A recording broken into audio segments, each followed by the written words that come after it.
Winter আমরা প্রথমত যাতে বলে দিই যে অফিসিয়ালি আমরা যে উইন্টার ধরে রাখি সেটা হচ্ছে ডিসেম্বর থেকে ফেব্রুয়ারি পর্যন্তই কাউন্ট করা হয় যে উইন্টার সিজন।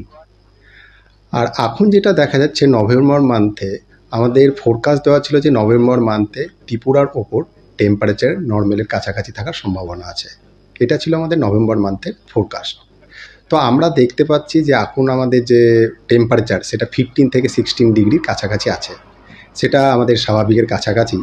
এবং তার সাথে আমরা 24 তারিখ থেকে কিছুটা ফগ অনুভব করছি, মানে কুয়াশা দেখতে পাচ্ছি, যেটা ডেন্স মানে ফগ যেটা বলে থাকি, যার ভিজিবিলিটি আজকে রিপোর্ট হয়েছে বিলো 50 মিটার।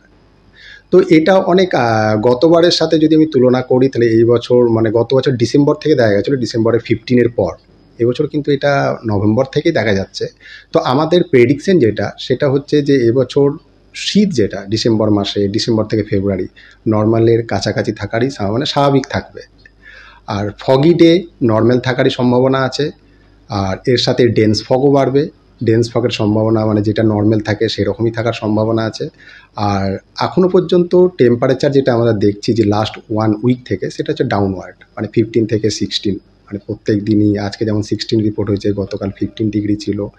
তো আমরা অফিসিয়ালি বলে থাকি যে ডিসেম্বর থেকে আমাদের শীত মানে শীতকাল যেটা অফিসিয়ালি, কিন্তু যেহেতু 15 ডিগ্রি আমি বলতে পারি যে শীতকালের মৌসুম খুব তাড়াতাড়ি আমরা ত্রিপুরাবাসী ফিল করবে, যে শীত যেটা অনুভব সেটা খুব তাড়াতাড়ি ফার্স্ট উইক অফ ডিসেম্বর থেকে তারা অনুভব করবে।